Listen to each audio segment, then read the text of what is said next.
Welcome back to the channel, dear friends. Today we will discuss a very important topic, that is latitudinal heat balance.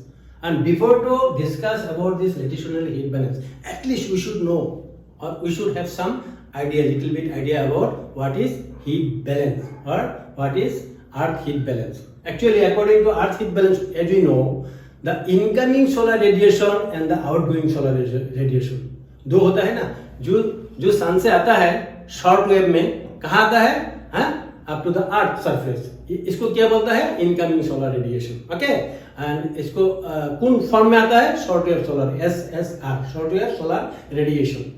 ये जो आता है, आने के बाद में क्या होता है? एज ए टेरेस्ट्रियल रेडिएशन, इसका जो इंसुलेशन कहा जाता है, same amount of insulation is send back to the space by the earth, इसीलिए इसको क्या बोलता है? Terrestrial radiation.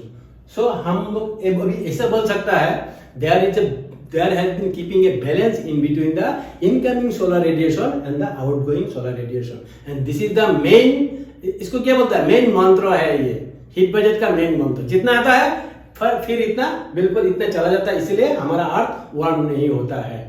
लेकिन एक बात है, ये जो आता है ना, ये सब जगह में बराबर नहीं होता है.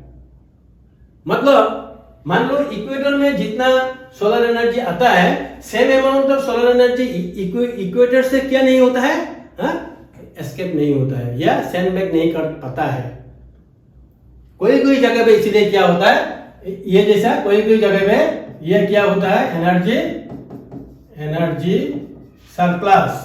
कोई जगह पे सरप्लस होता है और कोई जगह पे क्या होता है? डेफिसिट होता है.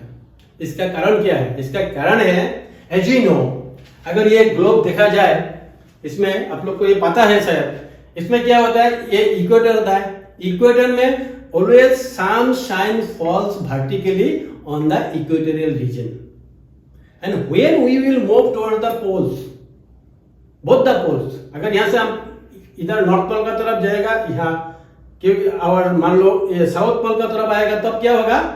इसका जो इंटेंसिटी है, सोलर एनर्जी का जो इंटेंसिटी है, धीरे धीरे क्या होगा? कम हो जाएगा. ओके, ये हमको मालूम है, ये हम सबको मालूम है. अगर ऐसा है तो इसीलिए देखा जाता है एज पर द डायग्राम. अभी डायग्राम देखो, सिर्फ डायग्राम याद रखो और किताब पढ़ने का कोई जरूरी नहीं है. हम बता, डायग्राम जस्ट याद रखो. यहाँ पे क्या लिखा है? Energy surplus. इसका मतलब क्या है? इसका मतलब है ये जो एरिया है इक्वेटर, 0 डिग्री इक्वेटर होता है, इक्वेटर से 38 डिग्री, 40 नहीं 30, कितना? 38 डिग्री. इक्वेटर से 38 डिग्री साउथ और इक्वेटर से 38 डिग्री 8 डिग्री नॉर्थ.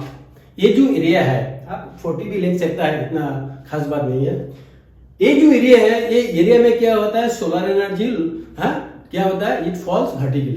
ये हम लोग को पता है सर, पता है. अगर ये है तो इसमें जो सोलर एनर्जी आता है इंसुलेशन का नाम पे, गिरने का बाद में मान लो यहाँ पे क्या आया?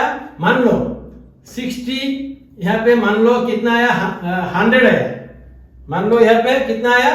100 आया. ओके, 100 आया, लेकिन यहाँ से 100 यूनिट क्या नहीं होता है? रेडिएट हो नहीं सकता है. कितना होता है? मान लो 50% होता है, 50 यूनिट होता है. 50 यूनिट एस्केप करता है, लेकिन आता है कितना? 100 यूनिट. सो इसीलिए क्या होता है? यहाँ पे एनर्जी सरप्लस होता है. कौन सा एरिया में? 0 डिग्री से लेकर 38 डिग्री तक नॉर्थ, एंड 0 डिग्री से लेकर 38 डिग्री टू साउथ. क्लियर? इसमें जितना आता है solar energy in the form of short wave solar radiation और इंसुलेशन, सारे के सारा वो ये area, this area is not in place to send it back in the form of terrestrial radiation. Terrestrial radiation बोलता है, जब ये चला जाता है धरती से, इसको क्या बोलते हैं हम लोग? Terrestrial radiation. ये टेरेस्ट्रियल रेडिएशन का फॉर्म में ये जितना आता है इतना भेज नहीं पाता है. कौन भेज नहीं पाता है? टेरेस्ट्रियल और द अर्थ. सो इसमें क्या होता है? इसमें क्या होता है? एक सरप्लस होता है, राइट? इसमें क्या होता है? सरप्लस होता है. अभी ये 38 डिग्री से 90 डिग्री तक, 38 डिग्री से 90 साउथ एंड 38 डिग्री से 90 नॉर्थ, ये नॉर्थ है साउथ है ना. यहां तो क्या होता है? जितना सोलर एनर्जी आता है इंसुलेशन का नाम पे, इससे ज्यादा क्या होता है? ये इससे ज्यादा क्या होता है, इनकमिंग जितना होता है इससे ज्यादा क्या होता है, आउटगोइंग होता है, राइट। इसीलिए यहाँ पे क्या होता है, एनर्जी डेफिसिट। इतना तक आपको समझ में आ गया।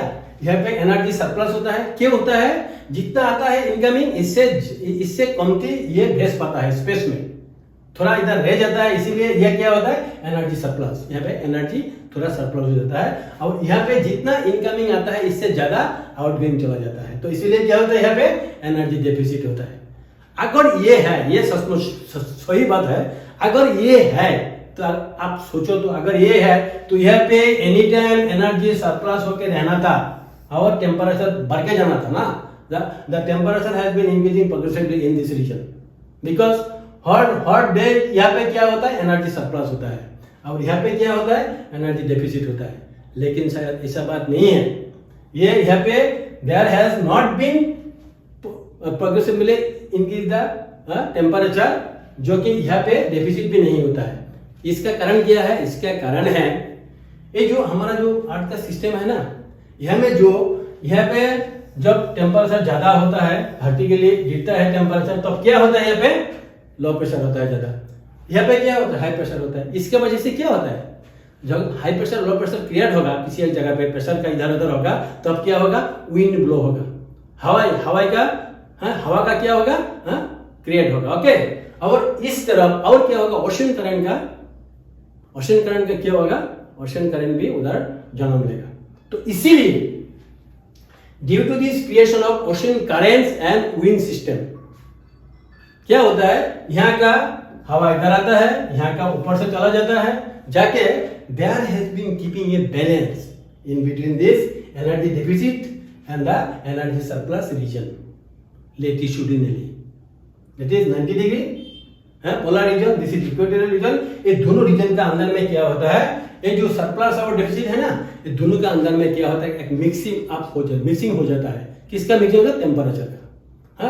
हवा का साथ साथ ठंडा एरिया से क्या होगा, हवा गर्म एरिया से आएगा, एरिया तो आएगा, ठीक। ऐसे करके जो ओशन करेंट्स है ये भी बहुत काम करता है, ये एक जेंट इंजन का तरफ काम करता है, और इसीलिए इस तरफ से क्या होता है, इस टाइप में क्या होता है, there have been keeping a balance in between the polar and the equatorial region, and as it is related to the study of these latitudes, so it is called latitudinal heat balance। अगर आप लोगों को अच्छा लगा तो share करना, अगर नया है तो सब्सक्राइब करना। Thank you very much.